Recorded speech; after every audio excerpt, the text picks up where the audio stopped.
तो दोस्तों आज हम फिर से आपके लिए लेकर आए हैं देश दुनिया की तमाम ताजा बड़ी खबरें। सबसे पहली बड़ी खबर में आपको बताएंगे कि इजराइल हमास युद्ध में हमास ने इजराइल से हार मानने से किया इनकार। हमास के नेता ने इजराइल को दे दी खतरनाक धमकी, कहा जब तक इजराइल रहेगा तब तक करते रहेंगे हमला, एक भी यहूदी को नहीं छोड़ेंगे जिंदा। हिजबुल्लाह ने इजराइल की सेना के 9 ठिकानों पर किया पहली बार ड्रोन से हमला, कई सैनिकों की हुई मौत, बौखला गया इजराइल। निर्दोष लोगों की हत्या का आरोप लगाकर जॉर्डन के बाद बहरीन ने इजराइल से बुलाया अपना राजदूत, इजराइल पर लगाएगा अब बहरीन बैन। मुस्लिम देशों की कार्रवाई के बाद बैकफुट पर आई इजराइल की सेना, इजराइल के राष्ट्रपति ने किया ऐलान, यहूदी व अरबों के बीच नफरत भड़काना चाहता है हमास, इसलिए सभी लोग रहें शांत। गाजा में इंडोनेशियन अस्पताल का मुख्य जनरेटर हुआ बंद, हमास पर लगाया इजराइल की सेना ने डीजल चोरी करने का आरोप। आजम खान के बाद दिसंबर के पहले हफ्ते तक अखिलेश यादव भी चले जाएंगे जेल, एएमएम पार्टी ने किया दावा। तो दोस्तों सभी खबरों को आपको एक एक कर बताने वाले हैं, वीडियो को लाइक कर चैनल को सब्सक्राइब कर दें। इसी बीच पर तो दोस्तों अगली खबर की ओर, तो इजराइल हमास जंग के बीच हमास ने खाई इजराइल को खत्म करने की धमकी, कहा जब तक इजराइल रहेगा तब तक करते रहेंगे हमला। जब दोस्तों आपको बता दें कि इजराइल हमास जंग के बीच हमास के नेता ने इजराइल को आज खतरनाक धमकी दे दी है, जिससे इजराइल बुरी तरीके से डर गया है। दरअसल आपको बता दें कि इजराइल के नेता ने कहा है कि जब तक इजराइल रहेगा तब तक हम हमले करते रहेंगे और एक भी यहूदी को जिंदा नहीं छोड़ेंगे। हमास के नेता ने कहा है कि हम जब तक इजराइल का सफाया नहीं कर देते तब तक ऐसे ही हम हमले करते रहेंगे। उन्होंने कहा है कि जिस तरह से 7 अक्टूबर को हमने इजराइल पर हमला किया था, उसी तरीके का हमला एक बार फिर हम करेंगे और इजराइल को नस्ते नाबूद कर देंगे। तो ये बड़ी अपडेट आई दोस्तों कि हमास ने इजराइल से जंग में पीछे हटने से साफ इनकार कर दिया है और लगातार खुली धमकी हमास ने आज दी है। इसी बीच पर तो दोस्तों अगली खबर की ओर, तो इजराइल हमास जंग के बीच हिजबुल्लाह ने किया ड्रोन से इजराइल की सेना पर हमला। जब दोस्तों आपको बता दें कि इजराइल हमास युद्ध में लेबनान का हिजबुल्लाह कूद गया है। हिजबुल्लाह ने इजरायली सेना पर ड्रोन से पहली बार हमला किया है।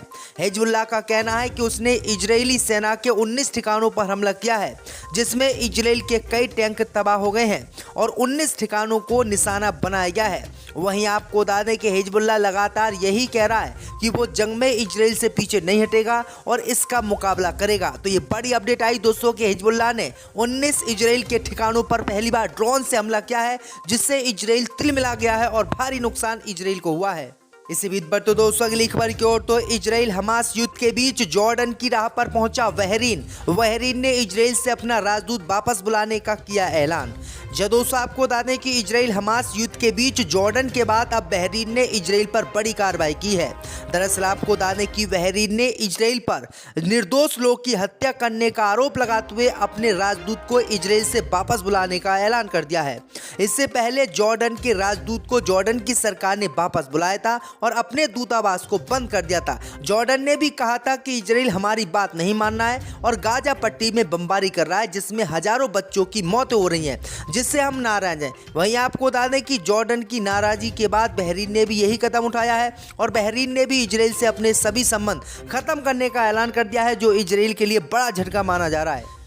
इसी बीच पर तो दोस्तों अगली खबर की ओर, तो जेल में बंद आजम खान की जान को है खतरा, समाजवादी पार्टी ने किया दावा।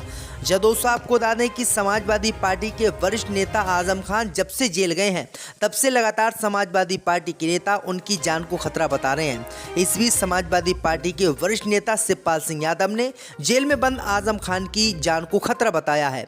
उन्होंने कहा कि सपा नेता आजम खान के खिलाफ झूठे मुकदमे लगाए गए हैं और उनकी जान को जेल में खतरा है। वे सीनियर नेता हैं और 10 बार के विधायक हैं और 2 बार के सांसद हैं। उन्होंने रामपुर में एक अच्छी यूनिवर्सिटी तैयार की थी, जिसको सरकार ने पूरी तरीके से बर्बाद कर दिया है। शिवपाल यादव ने कहा कि प्रदेश में स्वास्थ्य सेवाएं भी ठप हो गई हैं, अस्पतालों की भी देखभाल नहीं चल रही है और दूसरी तरफ आजम खान ने इतनी अच्छी यूनिवर्सिटी बनवाई है, अब उस यूनिवर्सिटी को भी योगी सरकार बंद करना चाहती है। इसी बीच पर तो दोस्तों अगली खबर की ओर तो मुस्लिम देशों की कार्रवाई से डर गया इजराइल। इजराइल के राष्ट्रपति ने यहूदियों व अरबों के बीच नफरत भड़काने का हमास पर लगाया आरोप। दोस्तों आपको बता दें कि मुस्लिम देशों की लगातार कार्रवाई के बाद अब इजराइल घुटनों के बल आ गया है। खबर सामने निकल कर आई दोस्तों कि इजराइल के राष्ट्रपति इसाक हर्जोग ने गिड़गिड़ाते हुए यहूदी व अरबों के बीच नफरत भड़काने का आरोप हमास पर लगाया है। दरअसल आपको बता दें कि इजराइल के राष्ट्रपति इसाक ने कहा कि उग्र युद्ध के बीच हमास यह समूह यहूदी और अरबी नागरिकों के बीच नफरत भड़काना चाहता है। दुश्मन हमारे भीतर यहूदी नागरिकों और अरब नागरिकों के बीच नफरत भड़काना चाहता है।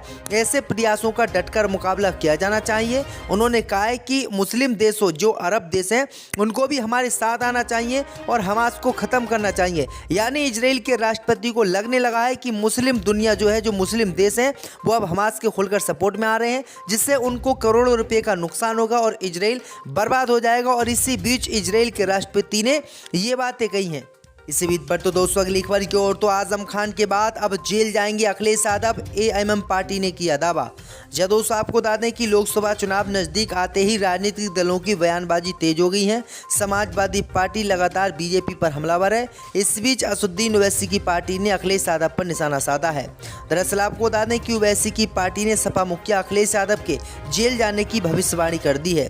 दरअसल आपको बता दें कि एएमएम के नेता मोहम्मद फरहान ने दावा किया है कि दिसंबर के पहले हफ्ते में अखिलेश यादव जेल चले जाएंगे, तो मैं इसकी कोई आश्चर्य नहीं होगा।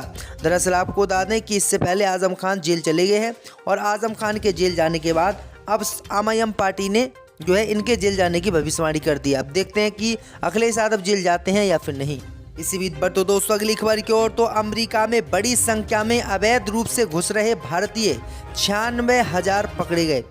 दोस्तों आपको बता दें कि अमेरिका सीमा शुल्क और सीमा सुरक्षा के आंकड़ों के अनुसार अक्टूबर 2022 और सितंबर 2023 के बीच अवैध रूप से अमेरिका में प्रवेश करते समय रिकॉर्ड तोड़ 96,917 भारतीयों को पकड़ा गया है। हाल के वर्षों में ऐसी घुसपैठ के दौरान विशेषकर खतरनाक मार्गों से होने वाली जान माल की दुखद क्षति के बावजूद ये संख्या सामने आई है।